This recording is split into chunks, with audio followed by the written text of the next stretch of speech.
What's going on, guys? Welcome back to the Social Club, where everyone has a voice, and welcome to the Social Club football event. 31 days, 31 videos. All August long, we're bringing you daily football content, from the NFL to college football and everything in between.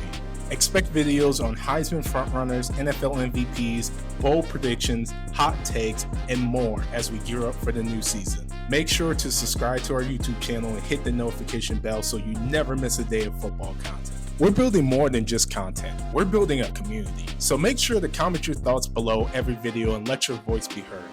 Other than that, go ahead and pull up a chair, grab a plate, and let's talk football. MVP year for Pat? No. Because, I mean, Pat didn't had these last 2 years has been kind of Ugly. Yeah. It's not an MVP year for Pat. You don't think so? The thing is, Pat needs to go out there, and what I like about his play style is because the offense has changed, he's changed how he approaches his game plan, and he's not making the super explosive plays downfield, which is fine. If he can keep the drive alive, that's great. But he's not risking the ball getting turned over. He's playing very smart football, which I appreciate. It's a bit slower, and the game goes by a little bit more dull. We have lower scoring games. That's fine. As long as he's winning, that's what I care about. But yeah. What do you think he's missing to get back to those MVP numbers? Is it a deep threat, like actual deep threat, or is it just more so like getting the offense, more on a cohesive type I could break this up into three pieces. An offensive line to have confidence you got time to go through your reads and you can, make time in the backfield. That's one. Two, having receivers you can rely on to catch the ball.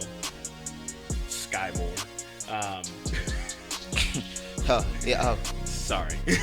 Actually, I'm not. You suck. Three, and this is what I'm going to put it all into. We need a better coordinator.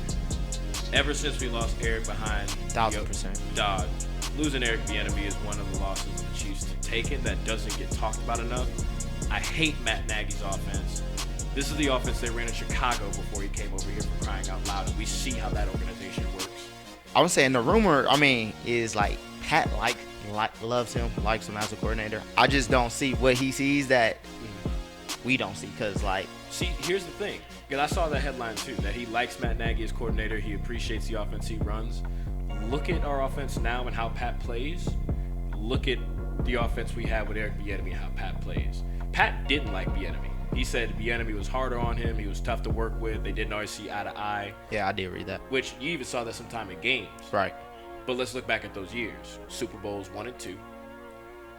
MVP years for Patrick. I feel like there's some correlation there. Yeah, you might not have liked him. He might have pushed you to the limit, but the accolades came behind it. Now we got Matt Nagy running offense. It's real calm. Like you said, we came out in the Super Bowl and gave the ball to Pacheco for 2 downs. And this month hasn't repped football for, the last 6 months? Literally. And then, we haven't even touched on Kareem. So I'm just saying, Nagy. The day Matt Nagy gets out of Kansas City, I'll throw my own block party. That's another Super Bowl. That's another, dog, I don't like his offense. Whack! I don't like his coordination. Whack! I don't like his coaching. Whack! I don't like anything about Matt Nagy, personally. I don't like his name. But we got it. So we got to make it work. Yeah, we got to make it work. We got to make it work. Let's talk more about how the Chiefs drafted, what we're looking like in the offseason, because I feel pretty good. I love how the Chiefs drafted. I think they were one of the more slept-on draft grades that come out of it.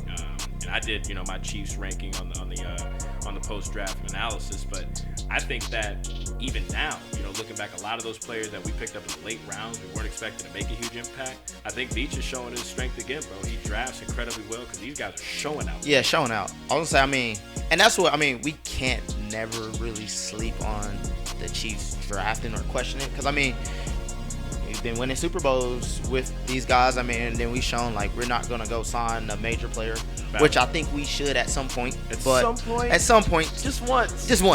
That's all I'm at. I think the biggest name to come to this team in the offseason, and I think this is gonna be the most impactful. We can revisit this next year after the season's completed.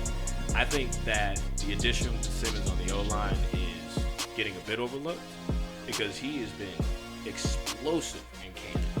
And I would say, of course, we had to address that offensive line. And so I just think, again, that's a huge pickup. And if he's just showing any signs of just being able to, because I want to say, I believe in college, I mean, they're comparing them to like Trent Williams. Yeah. You know, agile, good footwork, you know, if he size because he's strength. coming off injury. I know he was injured his senior season, whatever, but his tape has proven he's a dog. And if he can just stay healthy, I know he's been, for the first half of OTAs, he was questionable or whatever, because he's still going through his treatments. But for, the last week or so, his reps have been clean. Dog, I'm seeing headlines and analysts talk about this kid like they talked about Pat when he came to the Chiefs. That says a lot. Yeah. Because Speaking highly of him. we ain't talked about anybody we picked up like we did Pat in the beginning. And I think I seen somewhere, I believe Travis was just saying like his leadership, how he's been like vocal in camp and, kind of stepping up with, just showing like what he can bring to the table, outside of just on the actual field. So to be a rookie and be able to lead your offensive line, that says a lot. That says a lot. Yeah. How you feel we're going to end up this year? You think we're going to make it back? Of course. I think we make it to the Super Bowl. Yeah. It's not going to be easy. No. Just like last year, but I think it'll be a little bit easier. Like, as long as we're healthy, everybody's gelling. I mean, honestly, I don't think we have the same record as we did last year. I think maybe we go 12-5 I can see it. this year. That's my prediction. And like I said, if we can squeeze out like the Baltimore game, the beating them Cowboys, Just squeeze past. I'll take the squeezes, because that'll let me know hopefully this year, like, okay, when it's time to ball, when it really matters in the Super Bowl, right? Hopefully we can make up for it. Hopefully we can And deliver. as long as I feel like we got 15 Yeah. and 95, I think those boys are going to wear it on there. I feel like as long as they're on the field, we got a chance. Yeah, we got a chance. We got a chance no matter who is across from us. And then Travis, you owe us, man. You owe us Travis, this year. You owe us big. You owe us this year, Look, bro. I'm talking to you and Taylor. You can golf somewhere right now. Travis Kelce, if you come in this season and you play like you did last season, just walk off the field. We don't care. We don't need it. We'll put Noah Gray there and we'll figure it out. But you cannot have another down year, especially if this is probably going to be your last. You better come to ball. Come to ball, because you owe us, man. That's all I can say. I think that, when it comes down to it, if the season unfolds how I think it does, we're probably going to see Baltimore in the AFC Championship. I don't think the Bills are going to do it, but No. I think we'll lose to the Bills. They did get a little bit better, though. They did get a little bit Getting better. Bosa, They so. did. They did get Bosa. I think we lose to them when we play them this regular season, but then come postseason, we'll beat them as we usually do. Ravens, that'll be tough to get past the AFC Championship game, because some could argue last year we shouldn't have won that home opener, but we did. Broncos. The Broncos got better on both sides of the ball. Bo Nix, for his rookie season, playing incredible football, and he just got overshadowed. I think that's all it comes down to. It was also more of a progression thing. Yeah, He didn't 100%. come out the gate, gunslinging the ball, but he figured it out. I think the Broncos could win the AFC West. Team the Chargers. Okay. So hear me. And I get scrutinized for this regularly. I don't give a damn what's going on down there with the Chargers, bro.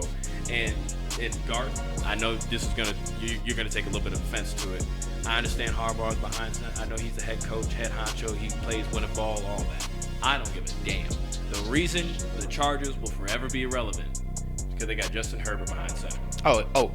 He's Overrated.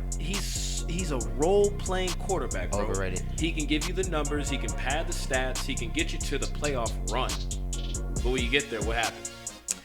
I would say, like, is he like a younger Matthew Stafford? Granted, Matthew Stafford's a Super Bowl champion now. I wouldn't even say that. Because Matthew Stafford, at least when Matthew Stafford was in his youth, he was making plays. Right. He could make the game-changing play downfield. Justin Herbert, I ain't seen that X factor yet. And then put a cherry on top. I mean, Matt's got a Super Bowl. Justin's not going to see a Super Bowl in his life. As long as Pat's there. Not as long as Patrick Mahomes is in the AFC West, he's not going to see a Super Bowl. And as long as he's with the Los Angeles Chargers, he's not going to see a Super Bowl. I'm sorry. Justin Herbert's overrated. His hype is very inflated. And the production he gives is very deflated. I don't give a damn who's the coach. With him behind center, chalk it up every season.